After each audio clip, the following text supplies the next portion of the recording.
gonna sort of start from the beginning. Again, my name is Meredith Clark. I'm an assistant professor at the University of Virginia, which sits on the unceded territory of the Manahoac and the Monacan people. I am speaking to you today from my own hometown of Lexington, Kentucky. I'm back at home visiting my mom for the first time in the pandemic. So it's been a little bit over a year, but I'm here in Lexington, which is actually on the unceded territory of the Hopewell and the Adena peoples.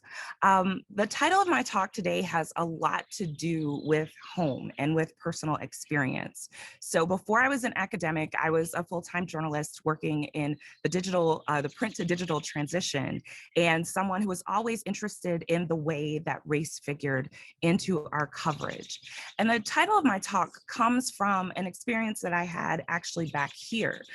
Growing up, my father was a minister, and one of the songs that we used to sing had a verse about letting no one turn you around. And so I thought being back home, I thought I'd be back in Virginia actually, but I thought that being back home, this would be a useful title for thinking about the work that goes into covering race and how difficult it is to do that with intention and to do it in light of great discouragement. So I hope today that I can offer some things that are insightful, that are useful, and then that we can have a conversation together to help us build and grow and prepare to do the work that we are indeed called to do. So I had an image for you today, which I may have to simply describe for you, but it's something I tweeted just yesterday. As I'm Kentucky, Lexington, of course, was a Confederate state, actually a Confederate Commonwealth. And as I'm here, I am helping my mother fix things around her house. My mother's in her 70s now, she's widowed. And so being gone for an entire year, my first priority was to come home and make sure that everything is well. Just like anyone else, I wanna make sure that my loved ones are safe, they are protected, and they're taken care of. As part of that effort, we have a fenced-in yard, and I wanted to make sure that the fence actually still worked.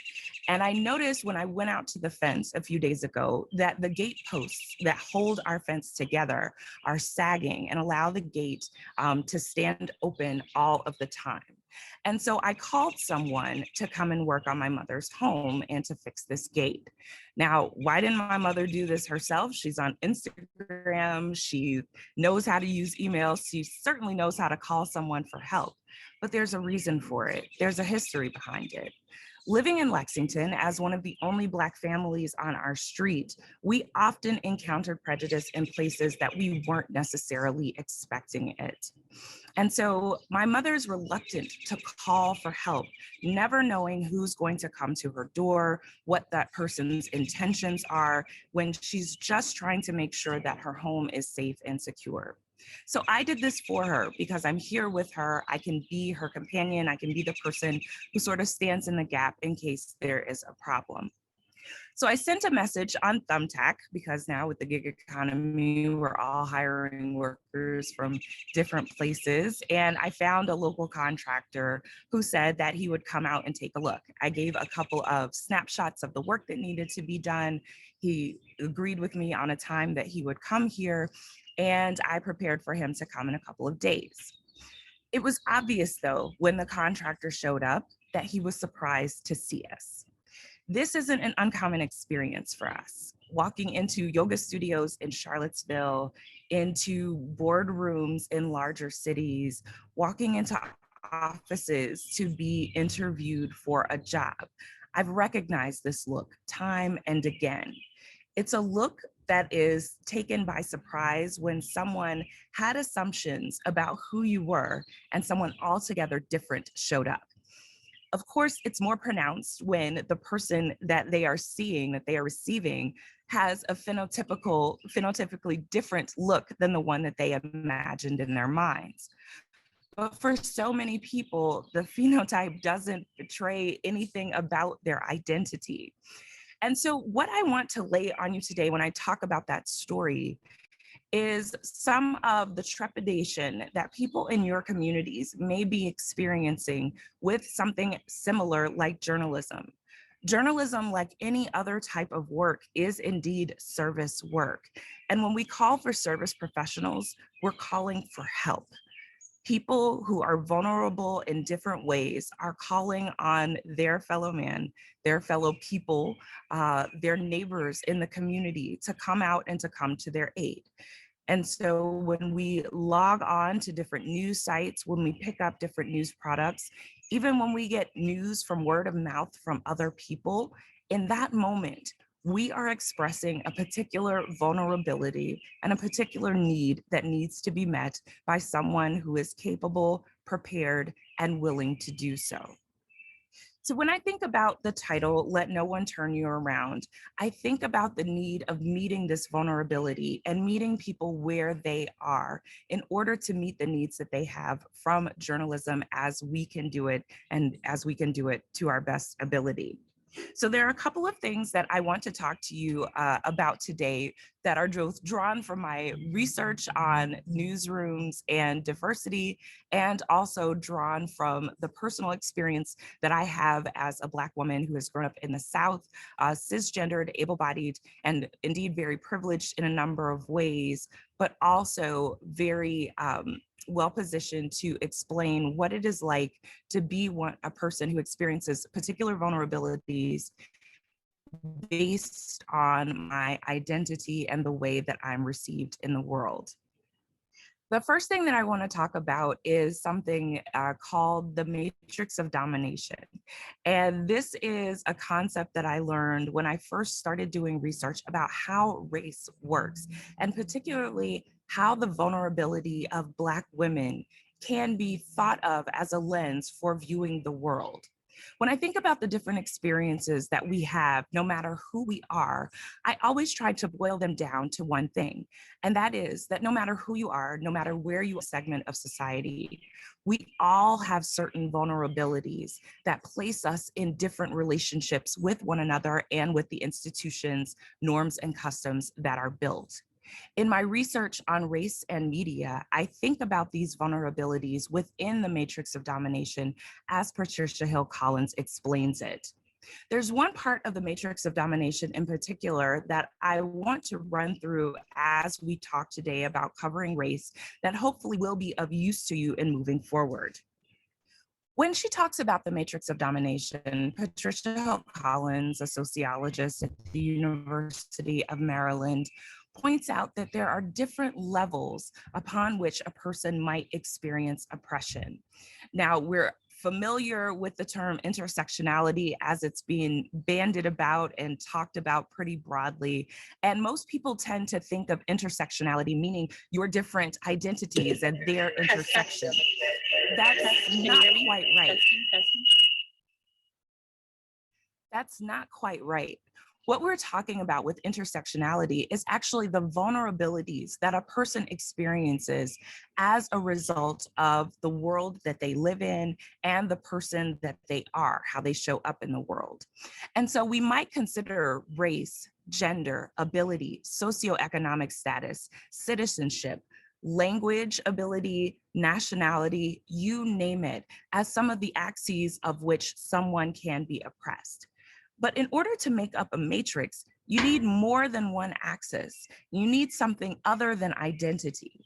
Patricia Hill Collins points out that these levels, I'm getting all kinds of things today. My husband just called, sorry about that. Patricia Hill Collins points out that these levels exist for everyone, regardless of your identity, on these different levels.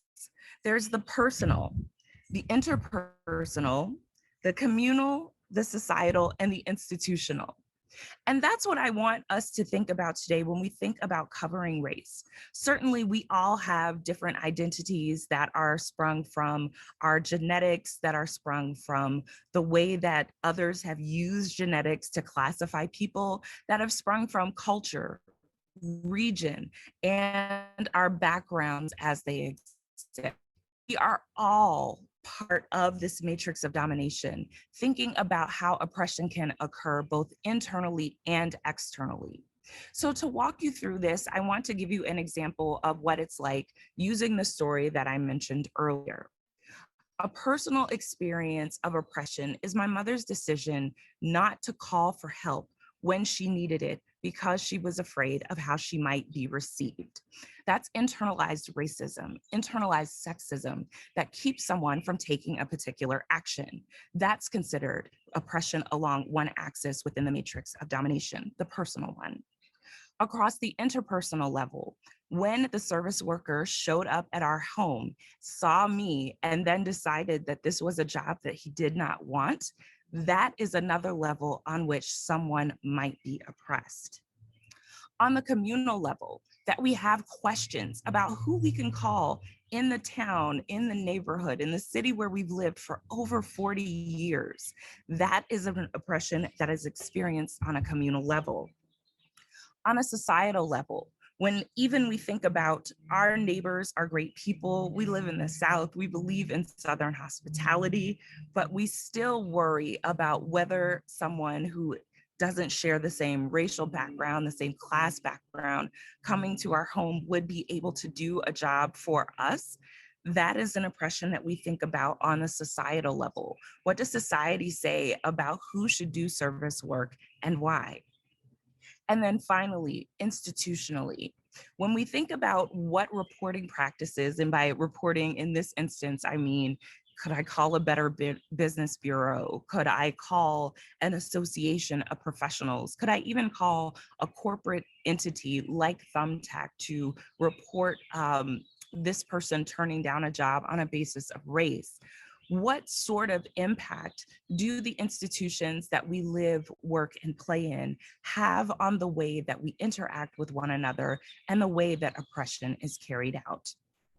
Now, as I've pointed these things out and thought through some of these levels and illustrated how they work together, I want you to think about some of the experiences that you have in the newsroom in covering different stories, not necessarily about race, not necessarily thinking about how race factors into them, but just to think about the structural levels that are there that have to be considered with each story that we report, especially when we report on what we traditionally call underserved communities. I'm going to give you a quick second to think about that.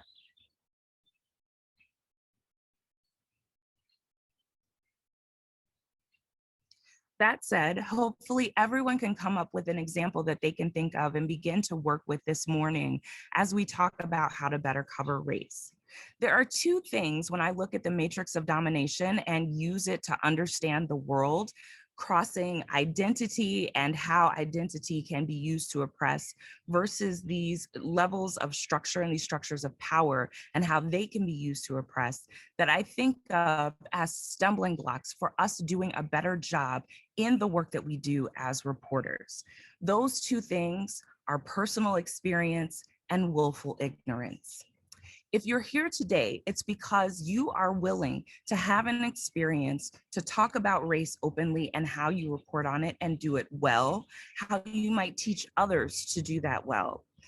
Willful ignorance in this case means that instead of proceeding with the practices that you know, the ones that we've learned over years, you take a moment to examine those practices, to interrogate how they were formed, how they function in our society today, and perhaps ask how they need to be addressed, changed, or adjusted. The stumbling blocks of personal experience and willful ignorance aren't specific to a certain group. When I teach on race and media at UVA and at other institutions where I've taught before, I bring this point to people so that they understand that this is not an opportunity to use one particular group as a punching bag or a scapegoat for the way that we think about race, gender, economics, or any other marker of identity. Instead, personal experience and willful ignorance is something that applies to all of us. At the beginning of this talk, I mentioned what my own social position is. And that is because in doing the reflexive work to understand my position, I start to uncover what my blind spots are. what I take for granted when I use terms like blind spots in thinking about myself as an able-bodied person and what it might mean to use that sort of term to someone who has impaired vision. I do this as an exercise every single day and encourage other people to do so when they think about covering stories that relate to race in their communities.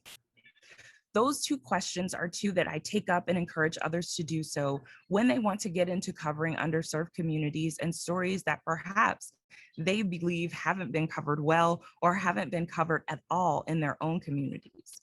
What is it that I'm not seeing because of my own personal experience that I might be taking for granted with a story that I'm assigned to cover or a story that I'm interested in? What is it about the experiences that I've had that might condition me to view this story in a particular way? This affects everything from source selection to the history that informs the stories that we decide to tell. I'm a person who's particular about language and the language that we use to describe the work that we do and our own lived experiences. And in that, in the last year, as we've talked about the media's racial reckoning, I've taken issue with a couple of the terms that we've used. That one, racial reckoning, assumes that there is going to be a moment in which media is going to have atoned for what it has done in failing to cover certain communities or failing to cover certain communities in a way that is fair, that is equitable, and that is just. We're seeing that now with the centennial of the massacre at Tulsa, how we're going back and looking at papers like the Tulsa World and thinking about how news media in that area and across the country covered that story. When we talk about a racial reckoning, what we are saying is that there might be a point at which something fundamentally changes and therefore is forever fixed.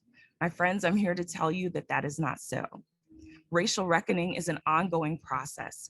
It's something that each of us has to do every day. And to think about it more expansively, our reckoning with humanity and the humanity that we see in ourselves and perhaps have trouble seeing others is something that has to be adjusted every day. The challenge then is to think about those two obstacles, personal experience and willful ignorance, and interrogate our own positions, where we are and where we might be falling short. Another one of the terms that I take some sort of faults with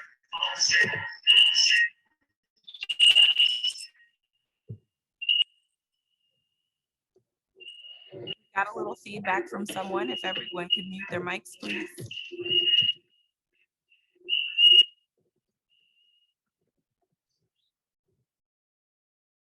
Thank you.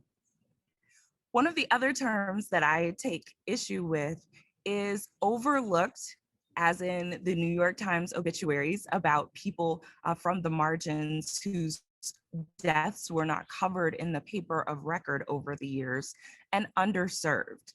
Both of these suggest that there was something unintentional about what was done in determining the coverage that was assigned to these individuals and communities. Now, of course, we are all doing our best to come up with the vocabulary and the language to talk about the problems that are implicit and inherent in our media systems. So overlooked and underserved are two of the best that we've come up with today. But I ask, when we think about personal experience and willful ignorance, what do terms like these suggest to us?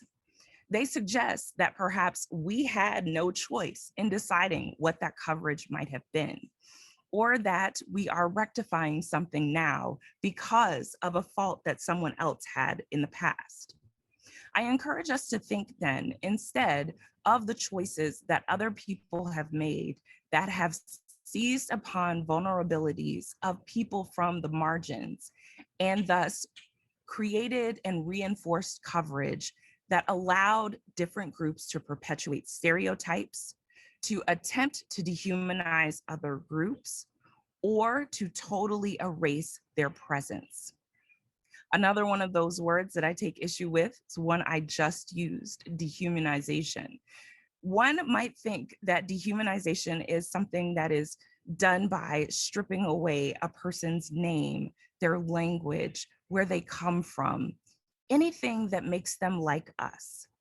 But anyone who has been on the side of such a slight, who has experienced marginalization that speaks and shakes you to your very core, knows that it is totally impossible. Instead, what we are seeing, we've got someone, thank you.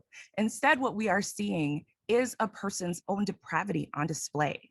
And so I challenge us to think about what these words mean and how we use them. When I am slighted because of my race, my gender, where I come from, it doesn't make me any less human. What it shows me is that the person who is attempting to oppress me along those lines doesn't see me as human and is thus depraved in their understanding of other people. These are just a couple of examples of the work that I try to encourage people to do when they think about covering not only race, but difference. To focus in on vulnerability, the vulnerabilities that exist between people and groups, and the ones that are in your community and in places where you might live in the future, and the places where you've come from. All of those different experiences will shape your ability to perform and to do reporting that is fair, that is just, and that is equitable. A second point I want to make is about the history of our institution. Going back to Hill Collins's example of the matrix of domination, the institution of journalism is in and of itself made up of all of the other levels that we talked about. The institution of journalism is born of the personal. We know this when we go out into communities and we talk with people. It's the reason that we quote people, that we include pictures, that we include their anecdotes, that we include their first person perspectives. Journalism is also interpersonal. When we think about the relationship that we have with our managers and the other people inside our newsrooms, we understand that this institution isn't something that can't be changed. It is something that can be shifted. And as I'm fond of saying, it may be the work of generations, but it's work that now at each of these levels, the personal, the interpersonal, the community, the societal, and leading up to the institution. As we do that work, I challenge everyone to think about the history of the media in the spaces where you live and work. One of the essays that I wrote last year for Neiman Lab is on the concept of what I'm calling reparative journalism. As the term reparations and the push for reparations has gained more traction in mainstream discourse, we've started to think about what reparations might look like. Of all the institutions across the United States, one that I think owes reparations to a number of different groups, not just Black Americans, is the news media. Journalism is considered the fourth estate. We are the watchdogs of government. We are supposed to be intermediaries for people who otherwise may be disempowered to speak and to act on their own individually or collectively. As an institution, it is up to us to take reparative action. So we may not be paying reparations in terms of money, but we can certainly take reparative action to think about how we can restore trust, how we can build trust, and how we can better engage with the communities that we serve. Taking reparative action and thinking about willful ignorance and personal experience, in this case, means stepping back in the history of the communities where you work and the news media that you work for. Going through any archives that might exist. Taking a look at the archives of other outlets in your area and see how they have covered previously underserved communities or overlooked individuals. It means paying close attention. If everyone could mute their mics again, please.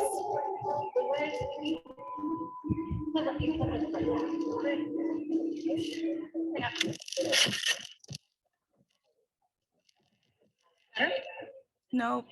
Yeah, see? If you could mute again, please. There, okay, now they're like, can't talk to each other through this wall. I'm not sure what Test, that test, is. is there an echo? Test, test.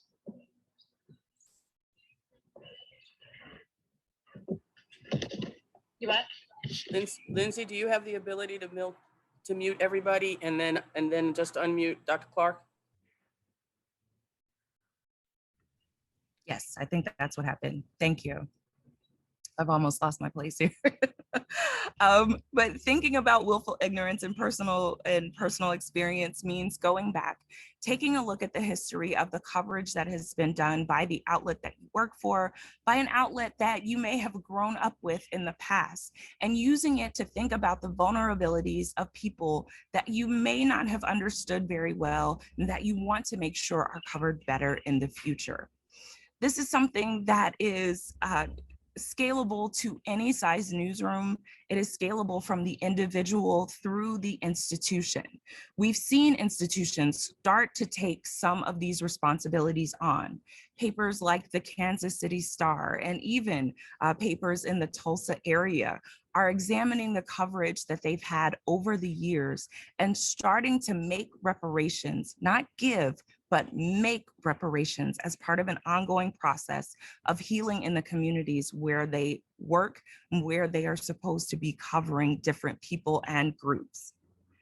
Finally, the last thing and the actionable point that I want to lay home for you today is the title of this talk, To Let No One Turn You Around. In our discussions today and in the workshop today, we are going to go out and have a charge of doing coverage of race and our work in media better. At every single step, there will be opportunities to stop, to revert back to the practices that we are used to, the ones that we are socialized into in our relationships with one another, both professionally and personally. I'd like to encourage each of us to let no one turn us around. We know what our specific goal is, and that is to create news media coverage that is equitable, that is just, and that serves the people of our communities. I speak in very broad terms, not about a specific racial group, not about a specific ethnicity, anyone specific socioeconomic status, because I really want each of you to find in your own experience the communities and groups that require you to examine yourself, to think about your personal connection to them, to think about what perhaps personal experience or willful ignorance is keeping you from doing better work for individuals within that community. And then to apply those same two questions to the newsrooms where you work, the coworkers you work with, and our larger institution of journalism. Patricia Hill Collins with The Matrix of Domination has given us a way to think about a number of different identities and a number of different domains of power in which we might examine ourselves and the practices that we have grown used to over the years. We know, statistically speaking, that more than 50% of Black Americans and Hispanic folks, and I know that Hispanics, Latinos, and Latin people are not mutually exclusive from Black Americans, have expressed a mistrust of news media. We understand that the history is there for us and for them to have done so. And so in order to address these issues, to practices led us this moment of so-called reckoning. I ask you to consider very seriously your own personal experience and the places that we have chosen certain practices over others that might present itself as willful ignorance that are keeping us from pressing forward with the goal of equitable, just, and fair coverage for all. Thank you. Oh, thank you so much, Meredith, for your time and talking with us. It's wonderful to have you with us today to share these really important reflective points in this important moment and for kicking off the workshop. I would like to allow for this time for anyone to have a question for Meredith. Feel free if you want to put it into the chat, or if you want to unmute and ask right on camera, you can do so as well for the next few minutes. So while people are thinking through their question, I guess one question I have for you right away, Meredith, is what are some additional resources that you find helpful that others here may also want to look at and consider moving forward? Lots of them. And at this point, you know, we're almost kind of overwhelmed with resources, right? I know that in the wake of the racial justice protests in 2014, 2016, 2020, there were all of these syllabi that were created. There are books inundated resources that would allow us to learn and to do. And the first place where I talk about resources is when I encourage people to think about the resources that we may overlook in our day-to-day lives. And those are the resources of relationships. So there are a number of jokes. I studied Twitter, Black Twitter in particular. And one of the jokes that is floated by on Twitter is, if you can't ask your Black friends about, you know, these protests or what's going on or what critical race theory is, this is the latest iteration of it, you don't have Black friends, you know Black people. And the emphasis there is on relationships. Can you have conversations with people in your everyday life to talk about the experiences that we're having? Now, when we talk about resources for understanding the dynamics of race and media power, there are certainly books that have been written by Patricia Collins, but I prefer the talks. I prefer the TED Talks. I prefer the university lectures that are available on YouTube. You have to be careful, of course, with the algorithm on YouTube, because you'll start with one lecture on intersectionality and you'll wind up on a QAnon page. And so you definitely have to be careful with that. But some of the other resources that I go to time and time again go back to the source. With the Black Lives Matter movement, for instance, when I talk to my best friend's parents, and her stepfather in particular, diehard conservative, coal miner from West Virginia, you know, avid watcher of Fox News, we are diametrically different from one another. But when he started to characterize BLM as a terrorist movement, I took him to the statement that Alicia Garza wrote herself about the feminist Her Story of the Black Lives Matter movement. So he could read. Stay there. He could read line for line. Oh boy.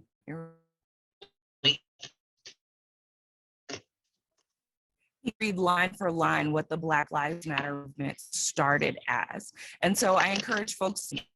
Yes, I can. Okay. I think we might be getting feedback. We're getting someone else's conversation. I think, Lindsay, your audio may be connected. Maybe not. Thank God. Thank okay. Because that was Lindsay, I think we have your feedback. Okay, let me at that slides. I think it's the StreamYard feed. Okay, it sounds like Lindsay is setting up for the next speaker. Perfect. I know I'm a little early, so apologies.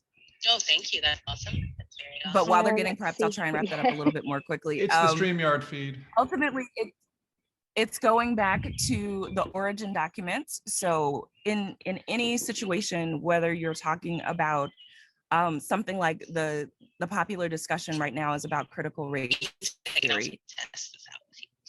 There's a whole book about critical race theory that will tell you pretty quickly what it is and what it is not. And those documents, I think I got it. Those primary source documents allow us to clearly and quickly grasp what the truth is and to create a concrete narrative. So always look for, of course, the originators of a term, where their writings are, and realize that we may find them in non-traditional spaces. Many of the folks who were originators of critical race theory, which is a legal framework, are still alive. Kimberly Crenshaw is alive. She tweets. Students of Derek Bell, who was at the center of that movement, are alive. They tweet, they blog, they've been on the news.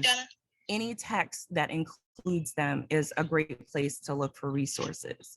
Others are things like color of change, of course, is one.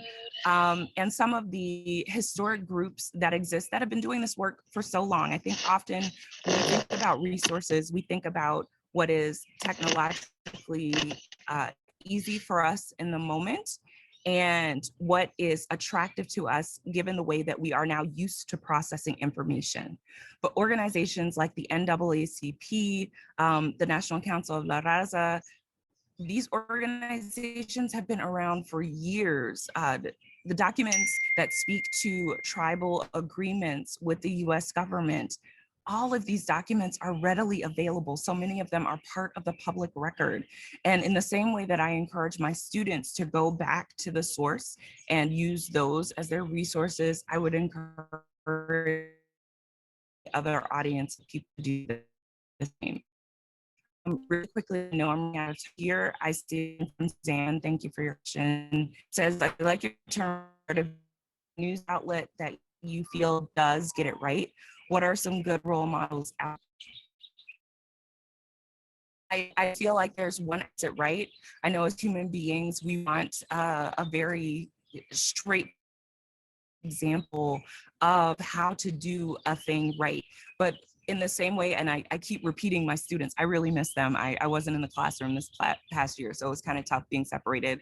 I was on research leave. I wasn't even on Zoom in the classroom. But I encourage them to think about pulling different examples from different places. So overlooked, I criticize it in the talk and in the work that I do. It's an excellent example of what it means to do reparative work. It means to go back and to look for those silences where there could have been coverage, there could have been better coverage, and address those silences. And it's hard to seek out a negative, but that's what reparations are about. It's about acknowledging the negation of experience and acknowledging the degradation of a person's specific experience. And so that's a great example. The work that Kansas City is doing is another one. I know there was just a story about National Geographic and them putting out this notice that they realized that over so many decades, their coverage had been racist and really crude when it came down, particularly to Indigenous folks. Making that admission and then doing the work. So they hired someone to come in and do the analysis for them. That is the work of reparative journalism. So there are a number of places where this work is being done. I would venture that there are even people and centers and programs and efforts that are taking place where each of us work right now that are trying to do reparative work. It just doesn't have that label assigned to it. And so the way that we get to assign that label is that it is a critical examination of history and then taking action according to the power that one has or has access to address that wrong.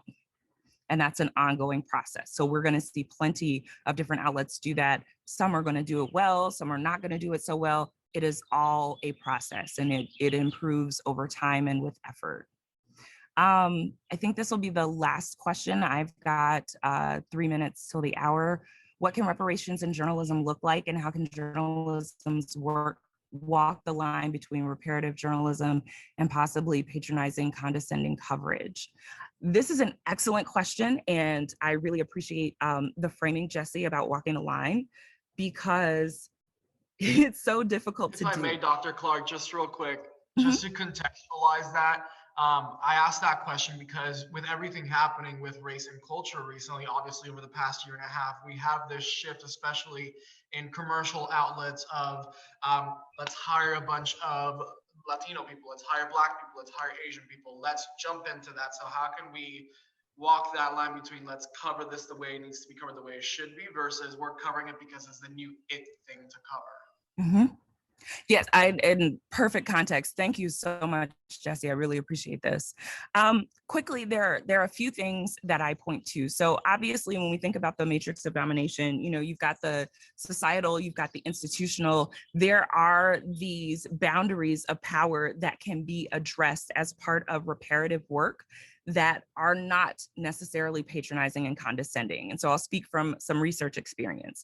I have run what was formerly the ASNE Newsroom Diversity Survey for the last 3 years.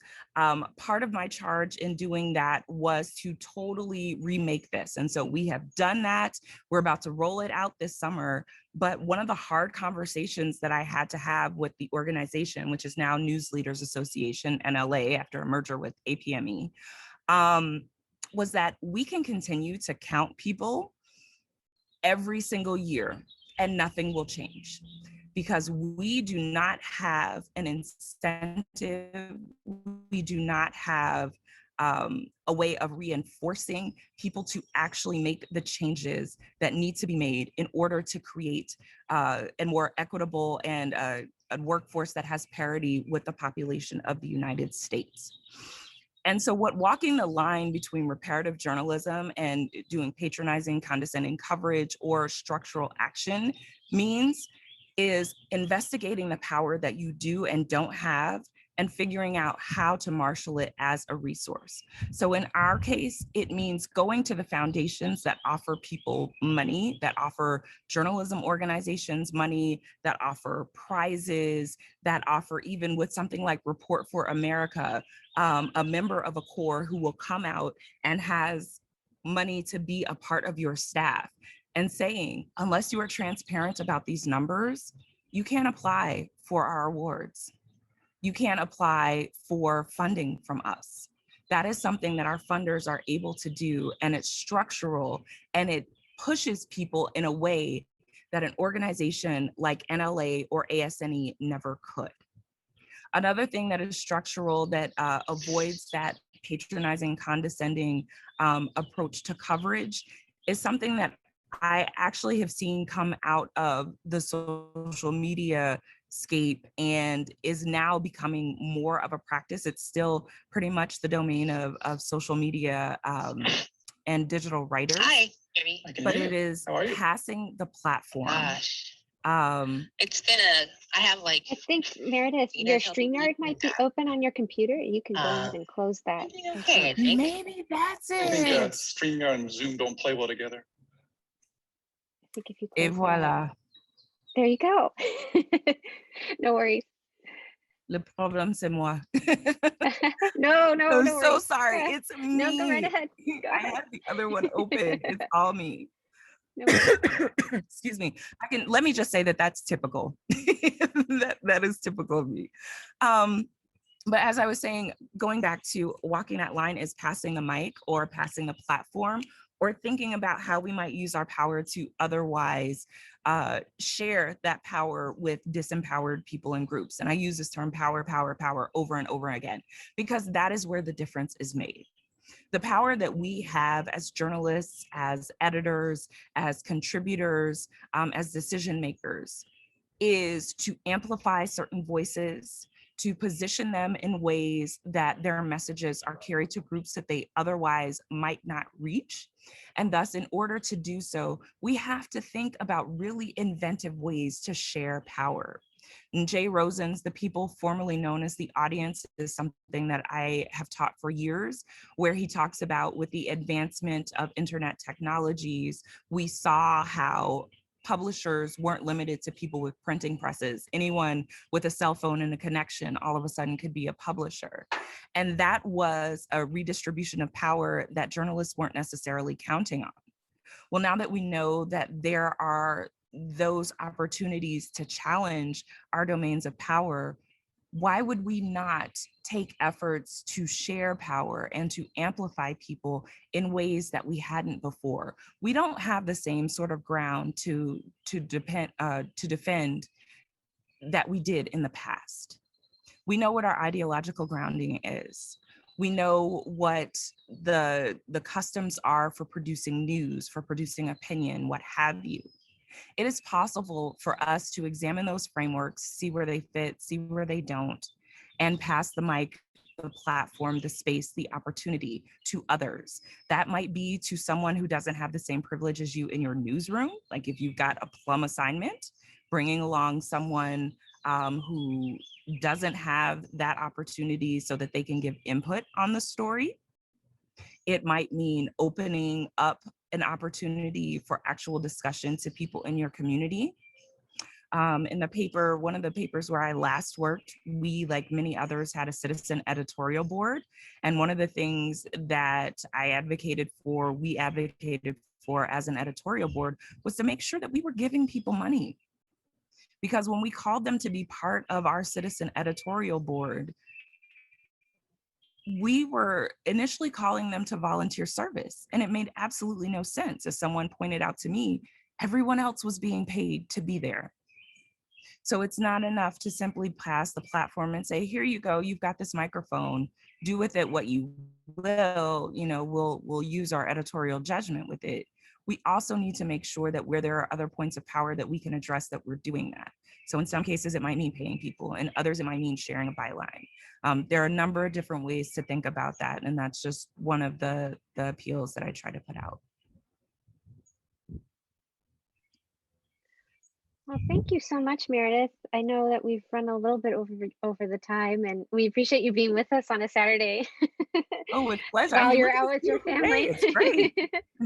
So thank you. And if anyone wants to be in touch with you, what would be the best way for them to connect with you? I am always on Twitter. I'm at Meredith D. Clark on Twitter. I'll put that in the chat. I caution you in advance. I tweet about everything from my dog's bad behavior to problems with news media to my mom and her unwillingness to sign up for online banking. So you'll get all of that. But if you want to talk journalism, I'm always there to do so. Feel free to DM me. You can also send me an email for the time being. I am at the email address that I'll pop into the chat. I'm on my way to a new job at Northeastern this fall. So this email address will probably be operable for the course of the summer. And of course, if you would like to talk and hear the sort of egghead things, I am always willing to talk the hard research and share those findings. It's a lot of fun. It's just not a lot of fun on a Saturday morning. I figured we'd have a more conversational tone, but happy to do so as well. Thank you again so much, Meredith. We really appreciate it. And folks can be in touch with you through the email and your Twitter as well. So thank you so much. And for everybody, we'll go ahead and take a 5-minute break here just so people can get up and get a break, and then we will rejoin in about 5 minutes. Thank you all.